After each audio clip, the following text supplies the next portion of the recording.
Kia ora and welcome to Cinema in Context, where we discuss all things film and the connections between. My name is Jeremy Downing. I'm William Chen. And I'm Sarah Watt. And each month at Cinema in Context, we discuss two films, one current and one retrospective with some connection. It could be the same director, the same actor, or a similar theme. This month we are discussing Companion, which came out this year, and Her, which came out in 2013. I was going to say 2013. By the way, when do you stop saying 2000 and 20? Good question. Right? 2007, 2008, 2013, 2014. 2020. 2020? Yeah. Do you say 2019 or 2019? I don't know anymore. Where's the transition from 2016? I think I've got lazy and I say 2019. It's easier to say 2019, right, than 2000 and. Yeah. But 2013, I don't say 2013. Do you say 2013? I don't know. And my American husband says 2004. He doesn't say 2004. But that's Americans. Yeah. Cutting things out. Yeah. Getting rid of the R's and the U's. Anyway, this is not that podcast. Well, the connection has nothing to do with how we say the day. The connection being they are both films that detail AI girlfriends or robot girlfriends. There's definitely more connections to be made, but we will get to that soon. Please be warned that there are spoilers to be discussed for both films, and we shall be discussing them. Especially if you do not know what happens in Companion. We've spoiled the premise already. Yep. But do not watch the trailers. Do not see any of the reviews. I mean, this is a film best enjoyed going in cold. Absolutely. We'll get to that. I You're right agree. about the trailer. And so, yeah, if you haven't watched it, pause this episode and come back to us at a future date. Let's start off with a description of Companion. Sarah, take it away. Thank you. So Companion is a 2025 science fiction thriller movie. It stars Jack Quaid, son of Dennis Quaid, so the handsome young lad who most people will know from The Boys, and Sophie Thatcher from Yellowjackets and as recently, Heretic. Now, it's about a young man, the Jack Quaid character, who has, so this is the spoiler part, who has a girlfriend who is an AI robot who tends to his every needs, caters... Every knees! Well, every needs, probably his knees. How many knees does he have? Caters to all his needs, and they go away... Not to knees eat. Sorry. They go away. It's a very serious movie. And they go away for a delightful weekend away with friends where everything suddenly goes horrifically wrong. That's great. Mm-hmm. That's all you need to know. Yeah. For now. Jeremy, what's your name? William. Oh my word. William, tell us about Her. Her, directed by Spike Jonze. His follow-up to Where the Wild Things Are, I think. Yep. Back in 2013. At least feature length. Yes. Yeah. Is a sci-fi, romance, comedy. It's a whole bunch of stuff in one. Starring Joaquin Phoenix as Theodore Thwombly, the amazingly named writer from the future who falls in love with his phone. I mean, that's basically the premise, right? Like, what if you had a OS, or operating system, that formed an actual emotional connection with its user? What then? Can I jump in with the biggest reaction I had to these two films? Companion, obviously, the first time watching it, Her, rewatching it. Since I watched it at the cinema, Same. 12 years ago. With Her, the opening parts of that movie, it really creeped me out because that's the world we're living in now. Yeah. Everybody has the earbuds in. I walk around my school before 9 o'clock. Kids all have earbuds in. I'm constantly telling my students to take the earbuds out because they're connected to phones, and phones in New Zealand aren't permitted in schools at the moment. The idea of kind of the office spaces and the world that they live in and the way that he even communicates to the AI before Samantha comes into the picture. That's our world now, and that wasn't the world when this movie was on. I know, it seems incredibly prescient. I have the word prescient with 2 exclamation marks in my notebook. My goodness, I mean... And Spike Jonze came up with this. Yeah. Like, he wrote, directed, and produced that film. He won Best Original Screenplay at the Academy Awards. I mean, the kind of the vision of the future reminds me a little bit about how Minority Report Same. treated the future as Yes. well. Like, it is a very, very lived-in future, and one that is very easily extrapolatable, right, from where we were back in the 2010s. And it just so happens that everything that is in her is, as you say, Jeremy, if it's not there, then it's almost there. Yeah. Right? And the other thing that really occurred to me, again, to kind of bring up the big open office spaces, is actually that's something that hasn't survived. Like, that was very much, I mean, it has survived, don't get me wrong, but like that was very much the kind of millennial working experience of the early 2010s. What, an open plan office? Yeah, and kind of it's like, we don't have offices. That's not seen as the office anymore because of so much at home, Yes. hybrid working life. It really hit me, the commentary or the connections to our world now. It wasn't as apparent to me as the film went on, as I kind of got into the storyline, but out the gate, I was like, ooh, this is a bit weird. I think many things are interesting and beautiful about Spike Jonze's film. And I would say, having rewatched it on a nice big telly on a Blu-ray disc, it is an extraordinarily beautiful film. It is also one of the few times that I've ever seen Joaquin Phoenix play a character who is ostensibly smiley, cheerful, and loving. Like, he's adorable. And he has cute little curly hair, and he smiles, and he chuckles, and he is warm. I don't know, Sarah. I think Napoleon's pretty adorable. Oh, and maybe Jesus and Mary Magdalene. But he's adorable in this. But also the colour and everything. It makes it look like this utopic world. Yeah. And certainly for the first huge chunk of the film, it beguiled me to think, maybe this isn't such a bad idea. Yeah. And also, William, as you rightly say, it's not now a stretch at all. The understanding we now have of AI is that someone like Samantha, the Scarlett Johansson character, is entirely plausible because AI builds its own experience based on the experiences that it's having, that others are having, that are then building. So she's very, very plausible. I think probably at the time, not knowing anything much about AI, I might have thought, I loved it, I gave it 5 stars, but I might have thought, but there's clearly artistic license here because they're managing to make her so human and so personable. But now, she seems to me entirely possible. It's barely even removed from what we have now. It's like one slight step. Because people have AI girlfriends and boyfriends now. Like, people are having relationships with a chatbot, which is not artificial intelligence in the way that it's basically it's not like iRobot. Yeah. Well, I mean, it's a predictive algorithm is what we have, right? Yeah. And that's what ChatGPT is. Yes. And it can't really come up with its own stuff. Whereas, the AIs in both Companion and Her, they are clearly self-functioning and self-realizing that they Which are we're not themselves. yet at. Yes. But we're close. We're are very damn close. Yeah. And as I say, given that the idea behind ChatGPT and all that now is it isn't just how it was when someone pressed the start button in 2023 or whatever.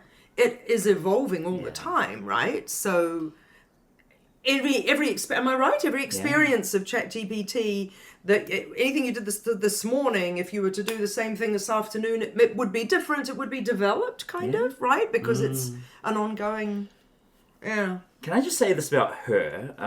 So this is one of the only movies I have experienced where, and I'm sorry for revealing this on the podcast, I started off downloading a not super legal copy.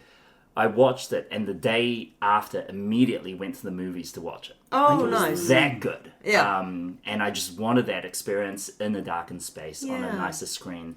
The other movie was actually Beasts of the Southern Wild. Oh, yeah. So, again, I was in this phase where it's like, oh, gosh, I gotta see this in the way it was meant to be seen. Good for This you. is before the plane phase. I was going to say the the ongoing plane phase. Look, it occurs to me that there's the scene where Theodore has verbal sex with not Scarlett, Samantha.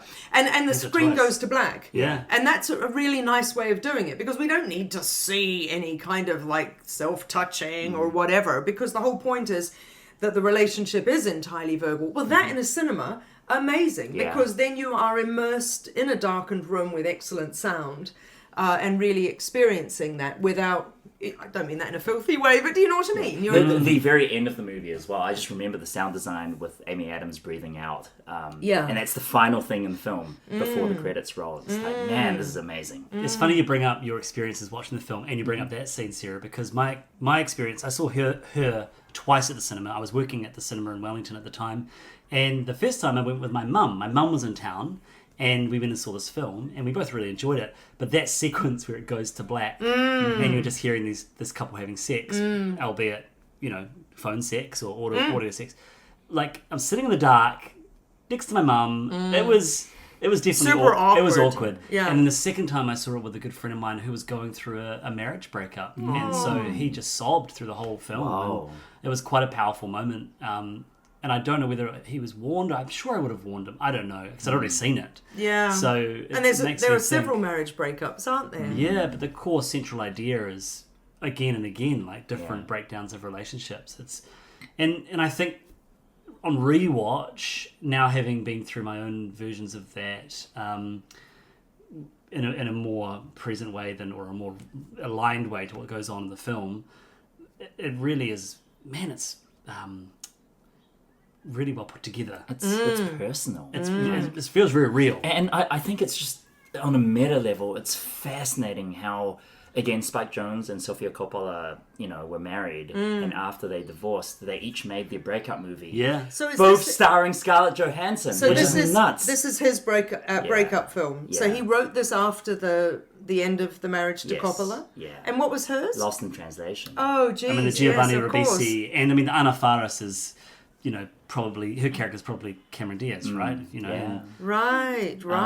And do you mean Amy Adams? No, wait. Anna Faris in Lost in Oh, Translation. got you. Sorry, yes. She's like the one that flirts with Giovanni Ribisi. You're my favorite director. And, Oh, I see. Yeah. But I just find it fascinating how in both the movies, this avatar for kind of the thing that, the being that forms a connection with kind of the main themes of the movie is Scarlett Johansson. It's just, my goodness. I love both films so much. What I will say is that, and we can talk about the implications of this comment, there's so many different connections and layers in her that I thought of. And it's quite the opposite with Companion. Companion to me was a fun popcorn flick. But I didn't feel like there was much beyond that, because any of the AI ideas I feel like I've seen in so many other films done better. And actually, the friend of mine that I watched it with, she said she felt it was more of a commentary, or more interesting commentary on gender than it was on anything to do with AI. I agree, because all the men in Companion, it's very blunt. It's a very on-the-nose film in this regard, isn't it? But yeah, okay, so let's just say, hopefully the people listening have seen the film. And I can't remember Jack Quaid's character's name. Josh. What okay, a great right. name. Josh. So Josh, and what's her name? Iris. Oh, that's lovely. That's right. So, Josh doesn't really make any bones about the fact that he is just using her as a sex to bot. cater to all his needs. A sex bot. There's a knee fetish. Well, there's the scene at the beginning. I love how subtle it is in places where before the big reveal, and I really hate that the reveal is spoiled and everything. Oh, yes. But because if you watch the trailer, you know what it's about. It's I guess terrible. how do they market this film without dropping And that's the difficulty. But there's some beautiful scenes, like even knowing going into it that she's a robot. Yeah. Like when they first get to the cottage, he has this little backpack, and she's carrying all their bags. I noticed all that. She's doing all the work. That's exactly right. Those look pretty heavy. Something doesn't feel right That's here. right. But you see, this is the thing. Did you know going into it? I did. And I did because of the trailer, which I'd seen a couple times. And I did because you guys had told me. Right, and obviously we needed to in order to set this up as a podcast, as a pairing. But what a bum, because it would have been. So I was watching it, thinking, okay, the film is pretending that the viewer doesn't know. So how is this?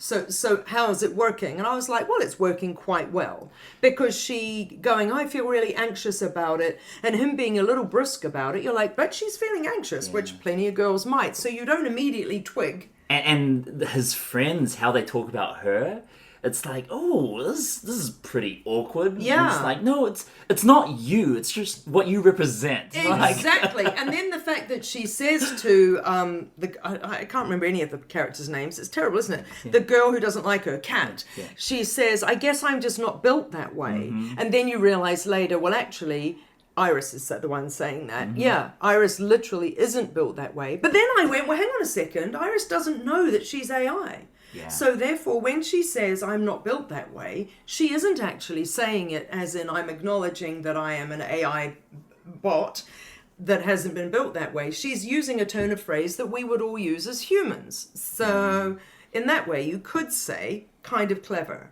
I think you cannot promote or talk about this film without ruining that initial surprise. Because otherwise, what is the movie about? A group of people go to a cabin and they're kind of mean to one of the girls. And then everything goes horribly wrong. Yeah, it's not really... That could describe about 100 films. I think what's really fascinating about this, and we talked about this pre-podcast, was the connections with Barbarian. Which I never seen. Okay. And I must, and I kind of have had it spoiled, but we shouldn't spoiler it for listeners. Let's just say that Barbarian, from Zach Kreger, who's a producer on Companion, he and Drew Hancock are good friends, has a similar twist that recontextualizes the movie that happens almost exactly halfway through the movie. Yes. And I think just by the way in which that film is structured, you can hide it much better in promotional material. Yeah, Clever. I agree. And Hereditary for me was... Hereditary. Sorry, not Hereditary. Barbarian. Because I have Hereditary in my mind to talk about as well. Barbarian, sorry, for me. I had such a great time watching that film.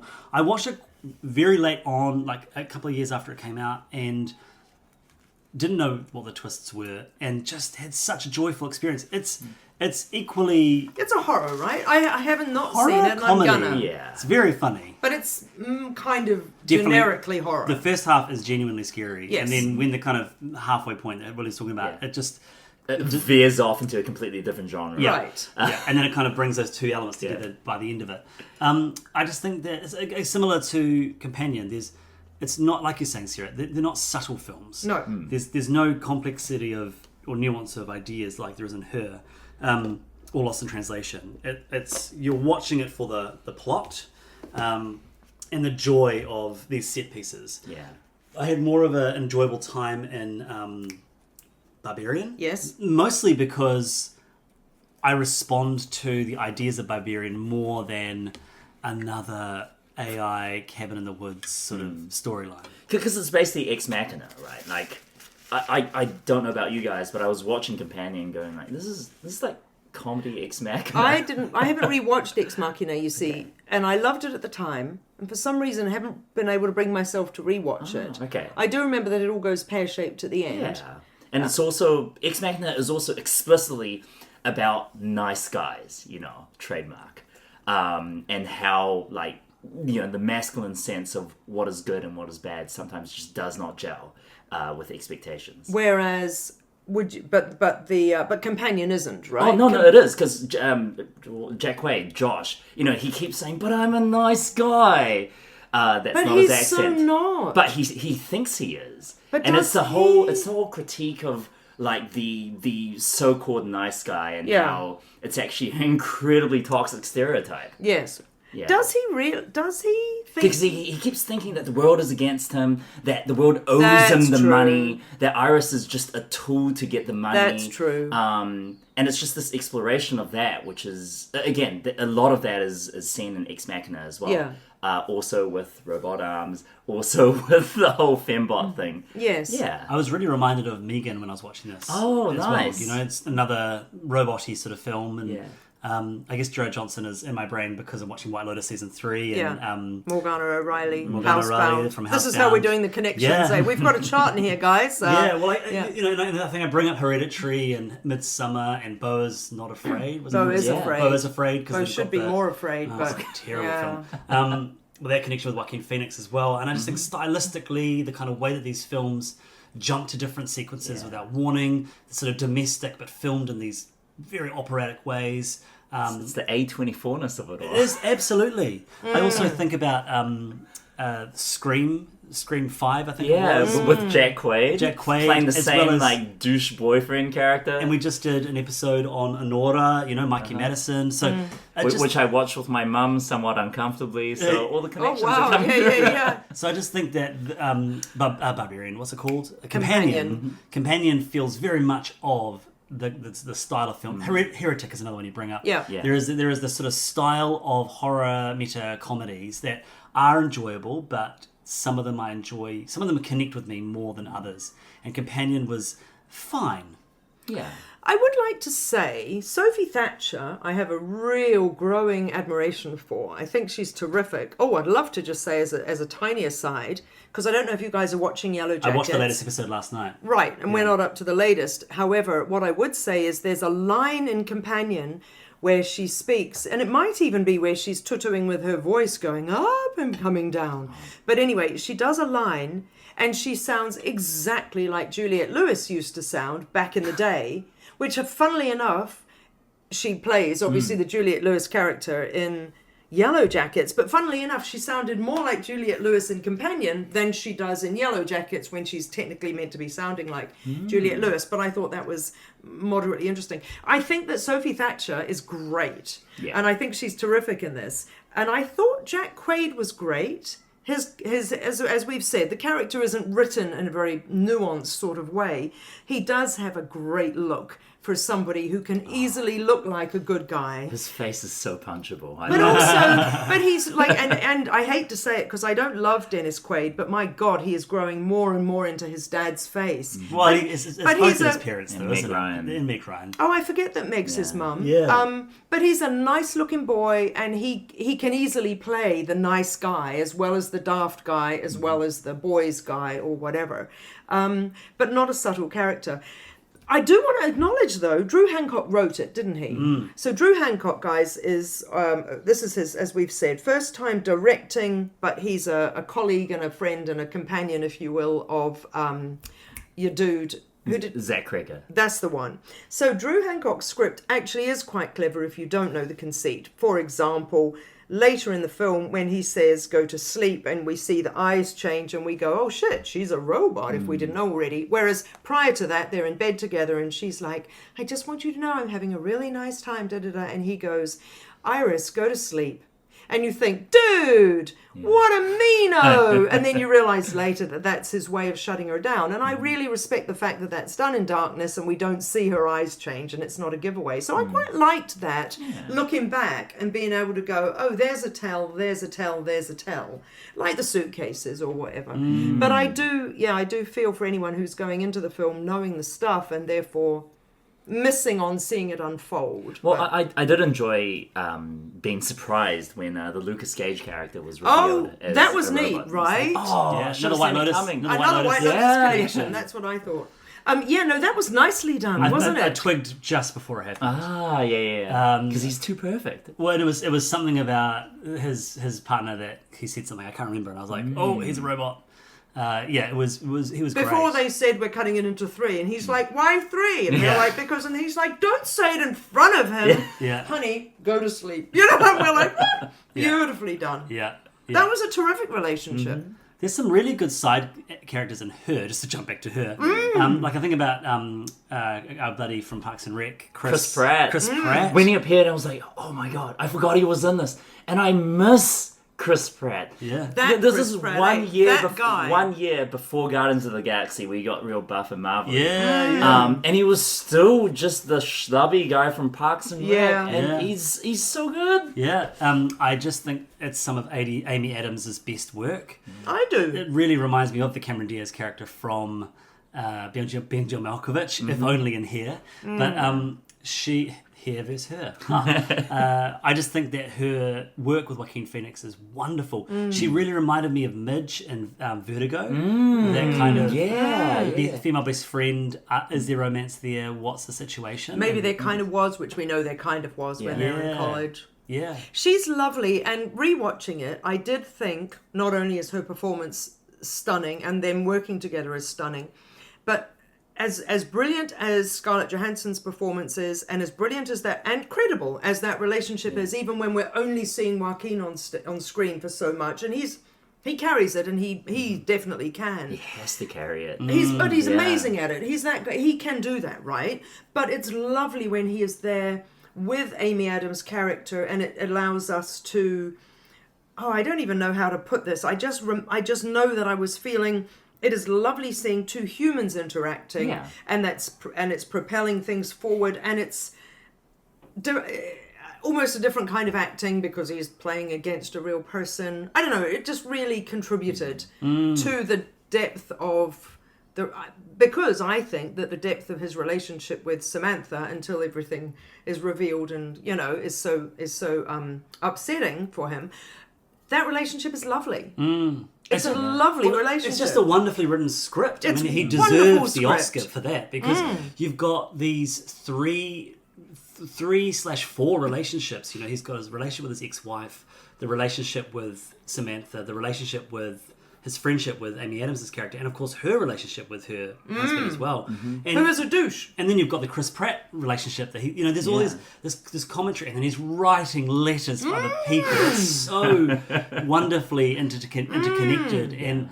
That's ChatGPT now. Yeah. So actually, you don't need a human doing that now. That actually, what Spike Jonze got wrong is that, Samantha would have been doing that. Samantha edits his work. That's right. I guess that's the commentary, though, isn't it? Is that maybe there's an idea there about his job being obsolete, really. Yeah. Absolutely. Like if you're getting a human to write love letters for other people, and you've got AIs that you can fall in love with, and AIs that can compose piano concertos. Yeah, I think it's an intentional conceit, isn't it? It's within the realms of this world that they would be doing their job.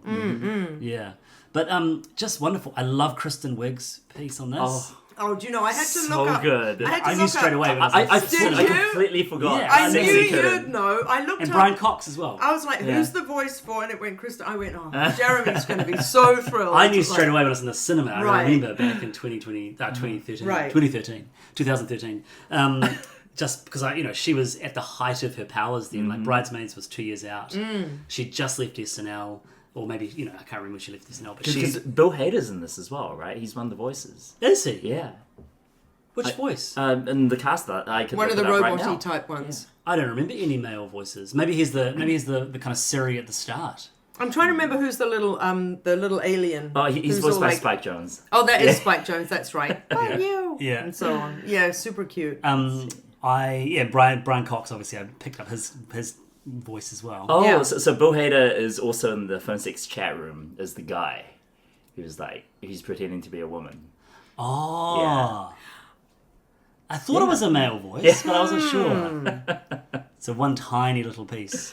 Going back to the little guy in the video game, that was also the work really introduced me to David O'Reilly, who did the animation for that. Right. He's done amazing stuff with real low poly animations.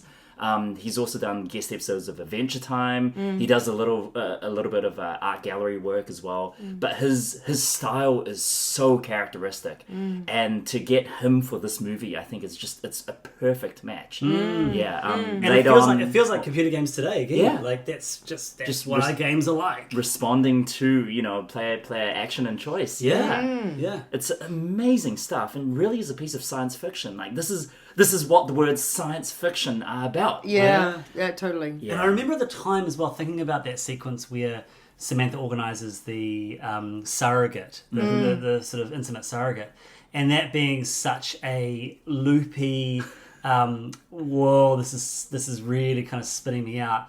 Yeah. But then now with sort of people in open relationships and polyamory being such a thing, that's kind of become a part of the world as well. So there's just a lot of things in this movie that I was just like, wow, this was really revolutionary in 2013, and it's just not... And now it's sort of almost come to pass. Yeah. Well, the other thing that, of course, has come to pass is that Rooney Mara and Joaquin Phoenix met first on this film, but did not get together on this film. And it was only 3 or 4 years later filming Mary Magdalene, where she was the eponymous Mary and he was Jesus, that they fell in love and have been together ever since.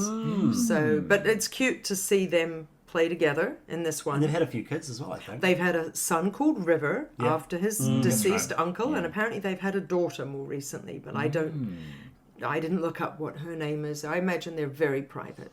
You mentioned at the start of this, William, that this came off him doing Where the Wild Things Are, which wasn't as successful as his other films. Still, I think, a really wonderful film. Really, very pensive and quite melancholic. But beautiful film. And his cinema track record for feature-length films, he's made 4 movies. Is that all? Yeah. What, even to now has Spike Jonze only made 4? Yeah, Her was his last feature. Good Lord. He's done oodles of music videos. Some of the best music videos ever. That's right. And documentaries and shorts and things. But yeah, Benjil Malkovich is just still one of the most out-the-gate films. Yes. Adaptation is perfect follow-up. Almost you need to watch those 2 films together because part of adaptation is set on the set of and then Where the Wild Things Are and Her. But I guess it's adjacent to the work of Andy Kaufman with is it Charlie Kaufman? Charlie Kaufman. Yes, he's a comedian. Charlie Kaufman with his work with Michel Gondry. Yes.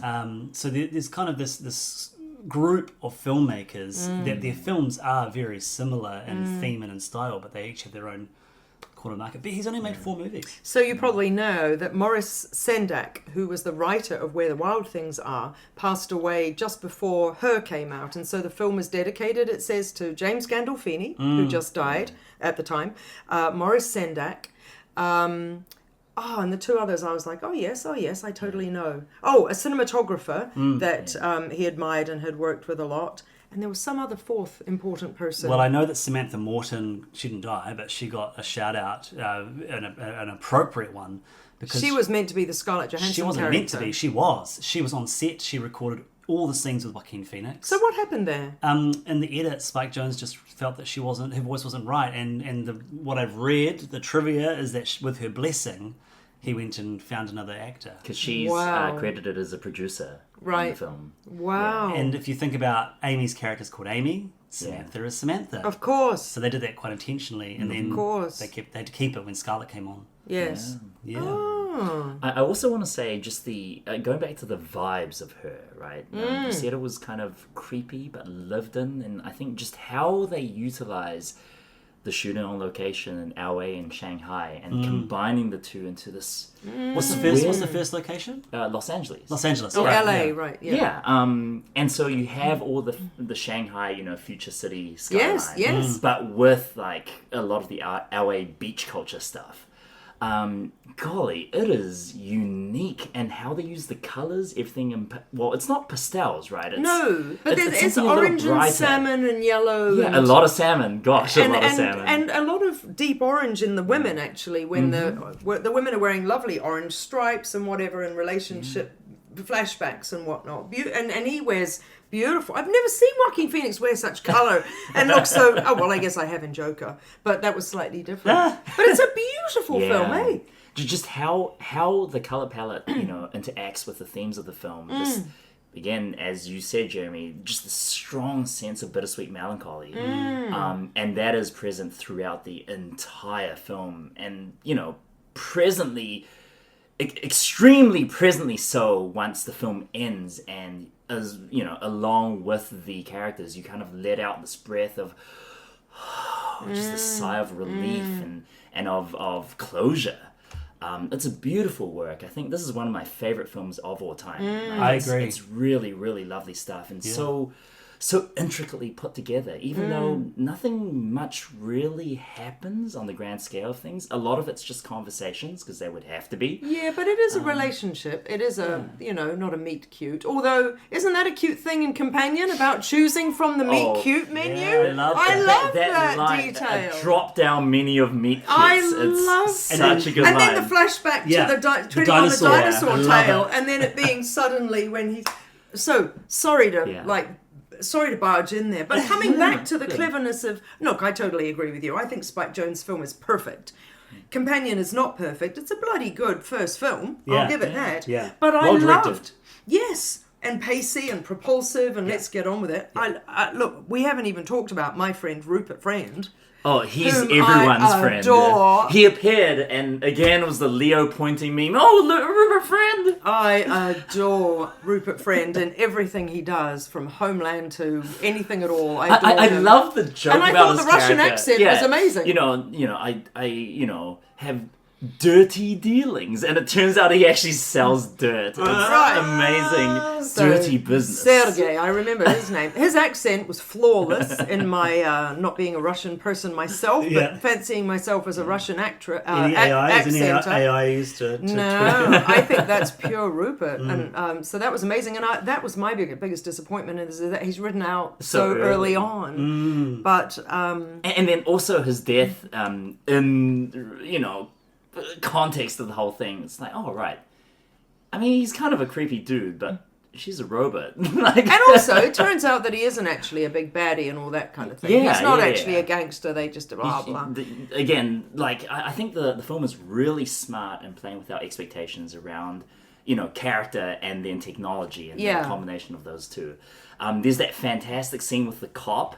Yes. And how, what's the smartest thing you can do if you can't lie? Like, you're physically unable to tell a lie. Yeah, that's right. Just switch language to the German. My bestie that I was watching this with, she could speak... Was it German that she was speaking? German. Yeah, she was just translating for me. And she was like, she's saying this, and I was laughing because she's just giving away everything. She's being so honest. And so Terminator with the guy walking up towards him. Yeah. But because she's answering absolutely honestly, and but he can't understand her, and you're right. But also, sorry to just say, but also I absolutely loved, and then when the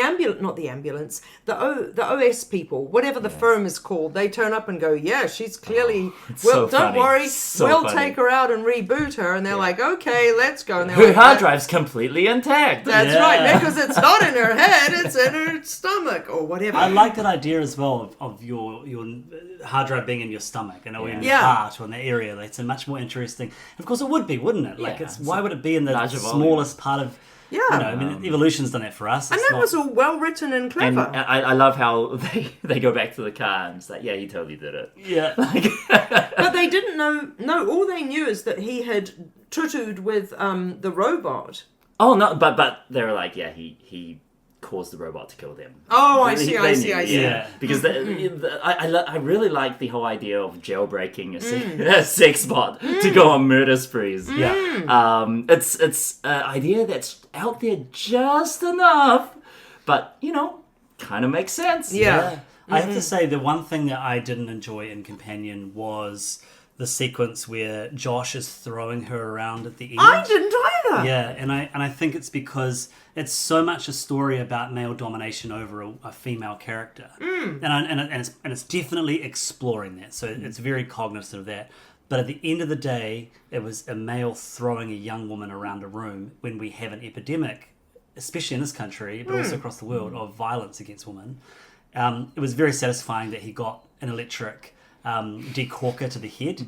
That was a fun way to end But did you see that coming? I totally did. Well, I said to Doug, right? Yeah, I said to Doug, there's Chekhov's, corkscrew. It is lovingly centered on screen. Right. Yeah, I was watching this with my partner and she was like, hey, there's the murder weapon. Yeah, because it's noisy and kind of weird, and it goes bunk, and it's quite ostentatious. I didn't, but that's not, I totally get it. But yeah, I just think at the end of the day, sometimes those images are those images, and it definitely lost a couple of points for me. It felt particularly brutal, but also particularly tropey.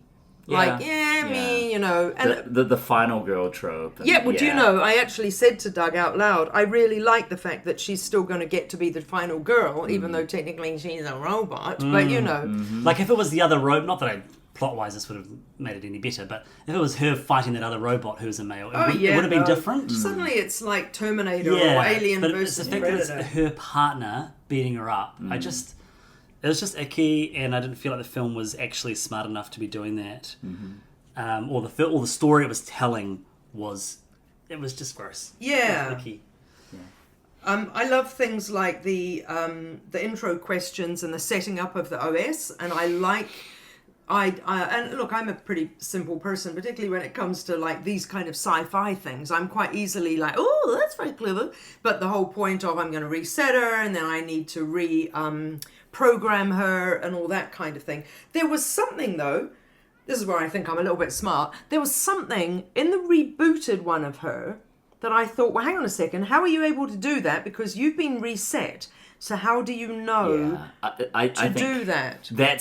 The movie is generally pretty good with setting up systems and rules and then following up with those systems and rules. Yes. And it's only when it gets to the back half that, especially what you're talking about, Sarah, where it's just a leap of logic. Oh, she's all powerful now. It's Yes. Okay. And I didn't buy that the male robot would remember the love for his. Yeah. I'm like, Oh, that's what it might have been, what? actually. But love wins through, but love was programmed. So this, Yeah, that's right. doesn't work. And you've since fallen in love with Jack Quaid, so Yeah. therefore, how can that be Well, possible? I think that ties back to the her thing of AI kind of, bursting from their original programming. Because Jack Quaid keeps saying, this isn't love, you're just programmed to feel this way. And then in the end, they actually gain sentience. Yeah. And Yeah, so but I've seen that 100 times. Yeah. And the logic doesn't really work because why wouldn't he feel the same way about Jack Quaid's character? Whereas I really love in Her, I love the ending of Her that they transcend human consciousness. It's just such a wonderful idea. And are they dying? Are they leaving? Are they breaking up? Are they moving on? It doesn't matter. The point is, it's not for you anymore. And it's so simply put, elegantly so. It's just in a conversation saying, oh yeah, a bunch of OSs, we've transferred our programming to non-physical media. It's like, wait, what? Yeah. And it's so matter of fact, and then they're just gone. It's non-matter, wasn't it? Non-matter, Non-matter, yeah. And then, it's a beautiful, farewell. Yeah. And then they're just gone. Yeah.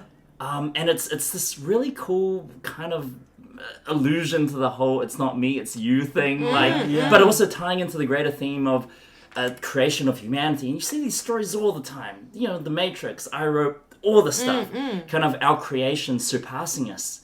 But in Her, it's done in a way that's so gentle and so cerebral and so beyond our sphere of comprehension. That's a wonderful, wonderful feeling, and it's so optimistic, and it's so surreal, and it leaves you on such a wonderful vibe. I love that ending. I just need to do a shout out for anyone listening. One of my many topics that I draw from, which is if you've seen The Leftovers, and no spoilers because there are people in this room that haven't seen it. But the ending of Her definitely made me realise that they were drawing from Her in the ending of one of the episodes of the final season of The Leftovers. And not just visually with them sitting on the top of a building, but for all of the layers that you just kind of alluded to, William. So, yeah, just making that connection there. I won't say too much more else because it's... to do so would be to ruin some of the coolest things about that show. I have to say that one of the things I took away from not so much from Companion, because it is a bit more schlocky and basic, but certainly from Her, which is a much more cerebral, philosophical film, was, my goodness, that when she comes into his life and she says, "You got a lot of emails here. Shall we go through them?" Oh my God. And I actually wrote, wouldn't it be amazing to have an online assistant to sort your emails? And I thought, wow. We do have that, but they'll probably delete half of the good ones and keep all the rubbish ones, wouldn't they? Well, I don't even know because I haven't even tried and I haven't even looked into that. But I could really do with some help. And so wouldn't that be amazing? And I also, I will point out that in both films it's interesting, but I know this is to do with the growing sentience part, that both of the AIs express jealousy. And there's a moment where Sophie Thatcher's character sees him dancing with Kat and then goes over and brings him away. And obviously there's the bits where Scarlett Johansson's saying, "Oh, I feel a little kind of jealous, da-da-da," even if it's a construct. Yeah. Can I tell you guys something?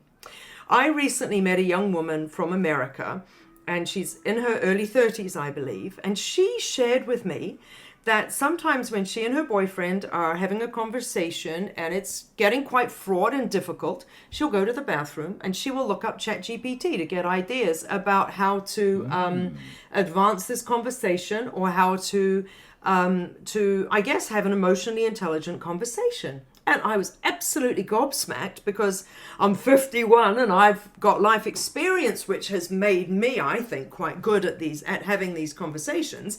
And I'm like, girlfriend, you need a real human woman to be able to ask. But flippin' heck, in the absence of that, it seems like the youth of today, what would they be, millennials at that age? I don't know if they're 30, are using the internet to help. And she showed me in her notes app screeds of stuff that she has saved and then plonked there. And initially I thought, oh, for crying out loud, this is not right. And then I realized actually if AI is simply taking from everywhere that's on the internet, it's taking Brene Brown, it's taking Psychology Today, it's taking from all these areas that talk about how you say I feel statements and not you are statements and things like that. And therefore, why not? But at the moment, it still feels anathema to me.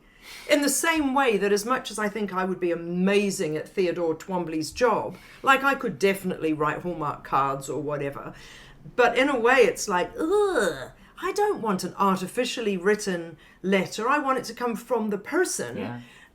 Do you know what I mean? Yeah, I know exactly what you mean. Why, you guys have gone very silent. Do you use ChatGPT to have ideas on how to have difficult conversations? ChatGPT, I think, is a dangerous thing right now with how young people are treating it. Again, this is putting on my teacher hat. Please, yeah, that's pretty why I'm quiet as well. Please. Yeah, about teaching. Great. It's just we need to know the source of information. Without knowing the source, none of it.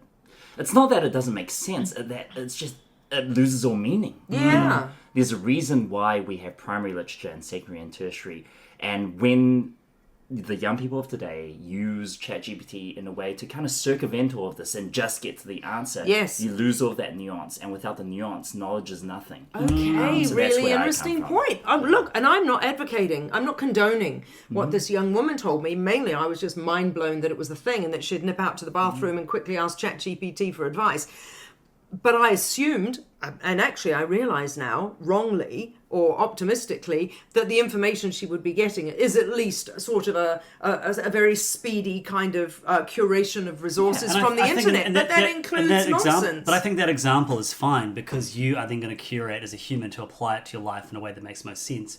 But I think with what you're saying, William, I absolutely agree. When it's about finding truth, and that's often what people will use it for, is to go and find truth, it's not reliable in any sense. And that's not because, again, I'm just paraphrasing you, William, not because it's not necessarily true, but because you don't know what is true and what's not. No. It makes up stuff. What is it called? An AI hallucination? Yeah. Where it starts to make up things that don't exist, and other AIs start to build on that. Well, Google gives you an AI result before, and it relies upon you to scroll down and look properly. And then sometimes I find things in there that's exactly what I need to know, but I can't figure out where it's got it from. So I just can't trust it. Yes. Yeah. Well, and sometimes it'll be things you don't know. Like you look up the cast of blah. If you look at the AI list, it will bring up people and you're like, well, I didn't know that so-and-so was in it. And they weren't blooming in it at all. But they've grabbed it from somewhere. And look, it suddenly occurs to me that if we are using it for our EQ, our emotional intelligence, then I'd suddenly realise, Andrew Tate owns half of the YouTube, TikTok or whatever content. I'm exaggerating. But who's to say that my young female friend isn't, getting a curation of information that includes his sort of misogynistic content as well? C'est dangereux. Well, let's finish off there. Any kind of last thoughts on either film? I kind of bouncing off that point, I just want to go back to, I guess, my feelings towards her, which is, I think what is beautiful about this film is its stance on technology, where it is wholesome. Like, it is a benefit to humanity, but it is so beyond us that it just leaves us behind. Not in a cruel way or a particularly, Terminator Judgment Day way, but just, we can't keep up, and that's okay. That's okay. Again, it's such a beautiful summation of our relationship with tech, and I think very, very few works of fiction have hit kind of this feeling when talking about the relationship between humanity and kind of our creations. Companion, I really enjoyed. I agree with you guys in saying it's not the best thing in the world. I'm shocked it has a 94% on Rotten Tomatoes. It's like, it's pretty good. Yeah. But again, I just wish I went in blind because I'm sure the experience would be so much more pleasurable. But as it stands, it's a very, very solidly made thriller with fine performances. We haven't talked about Harvey Guillen, who is awesome. Who is he? He's the guy from What We Do in the Shadows and Puss in Boots. He is Lucas Gage's partner. Oh, yes, he's wonderful. Yeah, he was wonderful. Good. But yeah, cast is great. Acting is really fun. Sophie Thatcher is just...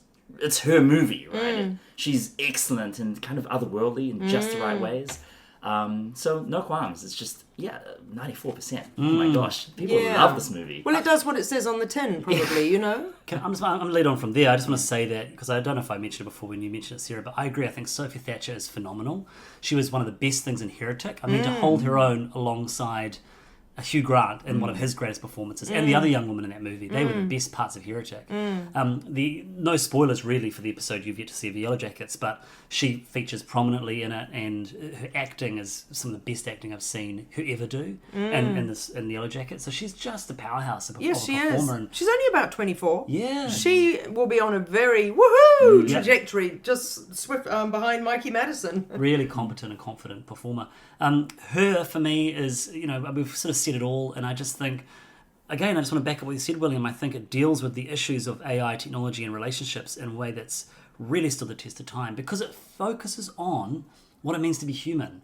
That's what the story's about. Whether it's AI who's exploring that as well, it's the humanity that's being explored, and whether Samantha the character is human or not is not really the question. It's what does it mean to be human? What does it mean to have emotions? What does it mean to have a relationship? What does it mean when relationships break down? And I think that is always going to be relatable, regardless of whether we have earbuds. What am I kind of say what they are? I mean, they're pretty big. They Earpods? could be called earbuds. Yeah, earbuds. Yeah. Speaking of earbuds, Score by Arcade Fire. Fire. Yeah. So And that also kind of dates it in a way, doesn't it? yeah. Nicely, though. I mean, and also, Jeremy, as you say, what it means to be in a relationship and then find out that your partner has ostensibly been seeing other people. 8,000 other people. And it's devastating whether it's an AI person or a real person or whatever, because you thought that it was special and you thought it was just you. So extraordinary. Hey, something that we haven't really touched upon, but something that's particularly repulsive about one of the passing comments in Companion. The chaps in I always think it's an ambulance. It's not really, is it? The chaps who've come from the computer company to take Iris away. Isn't it they who talk about, you should see what some people do with theirs, and they just keep them locked up in a basement and they do awful things. And I thought, well, that actually is the ghastly misogynistic, worse than misogynistic side of having a sex bot. Well, I think it's beyond misogyny. Yeah, it's gender. just human, right? Yeah. It's human that if we have something we see as subhuman, generally speaking, it's going to be shot in the head for entertainment. No, I love... Again, I love how optimistic her is, but I also love how cynical Companion is with how tech is today. Right? And yet in a way, were he not Jack Quaid, were he someone else who was just a lonely dude? Like, it occurred to me, should we be pairing this with Lars and the Real Girl? But were he just a lonely dude who wanted a companion in the way that Theodore Twombly does, then in a way there is a place for this. And it's not an unpleasant place, and it doesn't need to be an exploitable thing, but it is so easily exploitable and ghastly. And sorry, Jeremy, because I know you were sort of wrapping us up, but I will just say I'm a bit of a not a novice. What's the word? A Luddite when it comes to AI and that. I have not ever said to my Google car assistant. I've never asked her horrible things just to see what she will answer. But the other day, I was talking to her, I was talking through her actually, I was texting my husband, and she said, do you want a reply? And normally I have to say yes, and then she says, what's the message? And I do that, but sometimes I forget the yes part and I just launch in the message. She said, do you want a reply? And I said, thank you, my lovely. And there was a pause, and then she said, you're welcome. You can call me Google Assistant. And I went, oh, she thought I was talking to her, but I wasn't. And I thought somehow she's been programmed to respond graciously, but at a distance. And, with boundaries. She has exactly boundaries, with boundaries to people So who are trying. funny. So, there we go. Nice. Well, thank you for listening to another episode of Cinema in Context. If you enjoy our podcast, then please share it with your film-loving friends. You can listen to Cinema in Context on SoundCloud, Spotify, Apple Podcasts, and where all great podcasts can be found. You can also follow us on YouTube, Instagram, and Facebook, which are great places to let us know what you think of this episode, as well as give us suggestions for future films to discuss and compare. Look out for our next episode in a month's time, and until then, No ora mai!